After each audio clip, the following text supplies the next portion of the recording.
Patiesībā katra izglītības iestāde veido savu atbalsta komandu, un patiesībā katrai izglītības iestādei diezgan plaša iespēju spektra jāizvēlas, kurie speciālisti primāri ir vajadzīgi. Jo es tulīt nosaukšu, un ir skaidrs, ka visi tie manis nosauktie speciālisti varbūt katrai izglītības iestādei nemaz uzreiz nav pieejami. Bet primāri, ja mēs runājam par tradicionālu atbalsta komandu, tas ir psihologs, izglītības un skolu psihologs, un par psihologiem tad atsevišķi pastāstīsim. Tas ir sociālais pedagogs, un sociālais pedagogs vairāk strādā ar sociāliem jautājumiem, ar audzināšanas problēmām, ar atbalstā, varbūt tad, kad ir uzvedības problēmas, arī mācību problēmas, bet pamatā tie ir sociālie un audzināšanas jautājumi. Arī ļoti bieži sociāli pedagogi iesaistās tad, kad klases audzinātais nespēja tikt galā, pieņemsim, ar bērna kavējumiem, netaisnotiem, varbūt ar bērnā agresīvu uzvedību, ar to, ka bērns izaicina gan pedagogu, gan klases biedrus, gan arī, protams, citos gadījumos. Tad ļoti bieži, sevišķi jaunākajās klases un pirmsskolā, mēs runājam par logopedu, un logopeds rūpējas, protams, pirmām kārtām par runu, bet arī par rakstību, un te ir jāsaka, ka šobrīd skolās parādās jauna tendence, ka mūsu skolā saka atgriezties mūsu latvieši no svešatnes, mūsu reimigranti, un tad ir gadījumi, kad logopēdi arī piesaistās jau vecākais klases, kur parasti logopēdi nestrādā, bet jo ir grūtības gan ar mikstinājumiem, gan ar garumzīmēm, gan ar vispār ar izrunu. It sevišķi, pieņemsim, ja bērns dzīvojas varbūt kādā tāda eksotiskajā valstī, un līdz šim latviešu valoda tik bieži nav lietojas, tad logopēds var būt piesaistīts arī. Ir pat gadījumi pat 8. klasē. Bet principā logopēds strādā ar runas, pirmām kārtām ar runas un arī rakstības problēmām. Tad noteikti ir jāmin karjeras konsultants, un karjeras konsultants var palīdzēt bērnam atklāt profesiju pasaulē un uzzināt, kādas profesijas vispār eksistē, vai noskaidrot, kur mācīties, kur apgūt kādu profesiju, gan, protams, var arī konsultēt karjeras izvēles jautājumus. Tāpat var minēt arī speciālu pedagogu, un speciālais pedagogs strādā un atbalsta bērnu ar speciālām vajadzībām, ar īpašām vajadzībām, it sevišķi, ja ir iekļaujoša izglītība. Ir skolas, kur papildus tiek piesaistīti mūzikas vai mākslas terapeiti, kas attiecīgi izmantojot mūziku vai mākslu strādā ar tiem bērniem, kuriem ir dažāda veida traucējumi. Ļoti bieži tā ir speciāla izglītība. Ir skolas, kur darbojas arī citi speciālisti, ārstniecības personas, un patiesībā ergoterapeiti, uzturas speciālisti, arī ārsti, masieri. Patiesībā uzskaitījums var būt ļoti plašs. Bet, protams, ja mēs runājam arī par atbalsta komandu, tad ik viens atbalsts sākuma punkts, protams, tas ir sadarbībā ar klases audzinātāju un ar mācību priekšmetu pedagogiem. Ja ļoti bieži arī gan klases audzinātājs, gan mācību priekšmetu pedagogi, izmantojot gan stundas formātu, izmantojot konsultāciju formātu, var sniegt ievērojumu atbalstu gan bērnu mācību procesa, gan dažādu grūtību pārvarēšanu. Un te ir svarīgi divas lietas. Pirmais ir svarīgi, ka, ja ir problēma, tad par problēmu tiek runāts, un otrs, ja ir problēma, tad notiek saskaņota savstarpēja pedagoģiska sadarbība. Respektīvi, iesaistītas personas zina par to problēmu un savstarpēji sadarbojas, lai šo problēmu atrisinātu. Tad arī ir iespējams, lai visi atbalsta pasākumi, kuri ir noteikti, ir iespējami iekļaujami.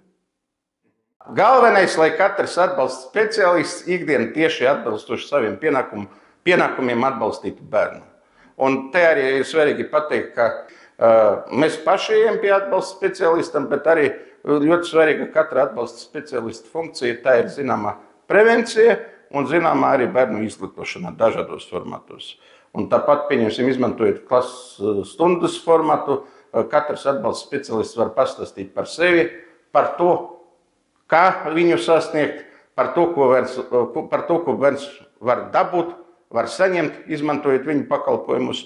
Tieši tādēļ gribu teikt, ka atbalsta speciālistam ne tikai jāgaida savus klientus savā kabinetā, bet jāinformē par sevi un, zināmā veidā, dažreiz arī jāizrada iniciatīva, jāuzzina, ka ir kāda problēma. Es pat teiktu, tas pat nav iespējami, ka visas izglītības iestādes ir pilnīgi visi speciālisti, jo Latvijā pat nemaz nav tik daudz speciālistu, lai katrai izglītības iestāde būtu vismaz 20 atbalsta personāla pārstāvji. Bet ir tāds tradicionālais priekšstats, ka katrai izglītības iestāde pamata tā vai citādi ir pieejami psihologa vai sociāla pedagoga pakalpojumi. Pārējie atbalsta speciālisti ir tad, kad ir patiesa nepieciešamība. Pieņemsim, skaidrs, ka speciālais pedagogs konkrētajai situācijai var arī nebūt, jo nav arī vajadzības. Vai nav tādu bērnu, kur tiešām vajadzētu obligāti strādāt ar speciālu pedagogu. Tāpat var būt situācija, ka varbūt šai izglītības iestādē ir savs darbības fokus un kaut kādi citi atbalsta pasākumi nav ierasti šai izglītības iestādē. Tādēļ to, ko vajadzētu nodrošināt katrai izglītības iestādē, ja parādās problēma, tad šī problēma tiek risināta un nepieciešami speciālisti tiek piesaistīti. Izmantojot vai no izglītības iestādes resursus, vai no izmantojot dibinātāju, visbiežāk tā ir pašvaldība, tātad pašvaldības resursus. Jo ir pašvaldības, kur atbalsta speciālisti tieši varbūt nestrādā izglītības iestāde, ka štata darbinieki, bet strādā pašvaldība un atbilstoši savam grafikam vai atbilstoši nepieciešamībai, tad attiecīgi vienu dienu darbojas viena izglītības iestāde, otru dienu cita izglītības iestāde, bet tie ir pašvaldību darbinieki. Līdz ar to galvenais, ja ir problēma, ja ir nepieciešamība, tad mēs domājam, arī sadarbojoties ar vecākiem, kā šo problēmu risināt un kā nepieciešamo speciālistu piesaistīt, jeb dabūt.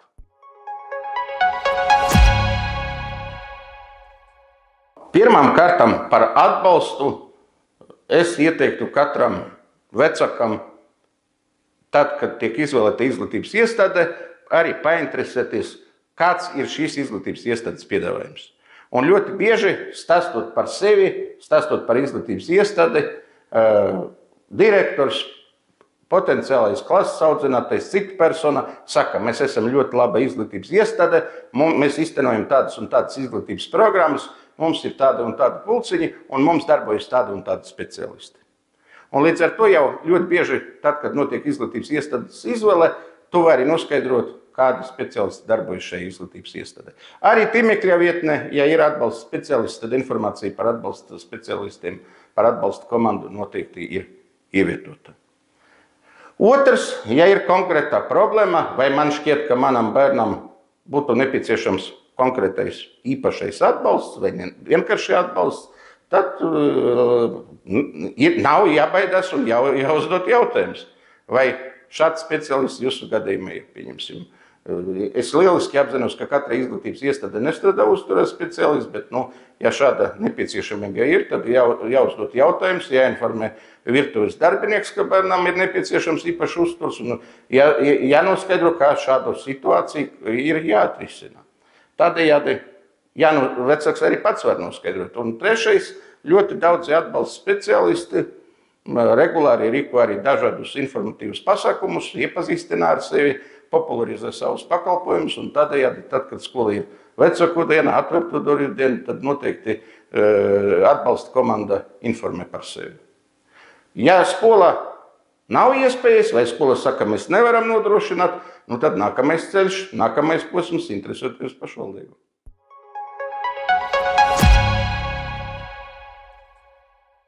Visvairāk, ja mēs runājam par speciālistiem, tad visvairāk jautājumu par atļauju ir saistīti ar psihologa darbību, kā es minēju, ar ārstniecības personas darbību, ja vien tā nav pirmā medicīniska palīdzība, kura tiek sniegta jebkura situācija. Ja sociālais pedagogs strādā atbilstoši saviem pienākumiem, un ja ir konkrēta vajadzība, tad var, protams, interesēties par vecāku atļauju mācību procesu ietvaros, piesakot bērnu konkrētajai programmai, mēs uzskatām, ka šī atļauja tiek dota. Tad galvenais atļaujas tas ir psihologs, galvenā atļauja, protams, tas ir ārstniecības personāls, ja ir kaut kādas medicīniskā, ja ārstnieciskā rakstura manipulācijas. Pārējie speciālisti pamatā strādā izglītības programmas ietvaros, un ja ir konkrēti jautājumi, ja ir konkrēti gadījumi, tad šāda atļauja no vecāka būs pajautāta, bet šeit nav universālas receptes. Ja. Ne katra atbalsta komandas darbība prasa obligātu vecāku atļauju, jo atbalsta komanda ne tikai risina problēmu situācijas, bet nodarbojas arī ar prevenciju, rīko izglītojošos pasākumus, piedāvā iespēju noklausīties kādu lekciju, piedāvā iespēju izmantot kādu informatīvu materiālu un piedalās arī kā pedagoģiskais personāls izglītības programmas īstenošanā. Līdz ar to. Pirmām kārtām tā ir pašvaldība. Protams, šobrīd vairāku projektu ietveros arī dažādas valsts pārvaldes iestādes piedāvā zināmas atbalsta iespējas. Ja mēs runājam par skolām, tad primāri var interesēties par tādu projektu, kas saucas Pumpurs, priekšlaicīga mācību pārtraukšanas risku novēršana, jeb samazināšana, un šī projekta ietveros katrs bērns var saņemt papildu speciālistu atbalstu. Šo speciālistu atbalstu finansē valsts. To, ko ieteiktu vecākam papildus, vienmēr noskaidrot, vai skola ir iesaistīta Pumpurs projektā. Un Pumpurs projektu koordinē Izglītības kvalitātes valsts dienests.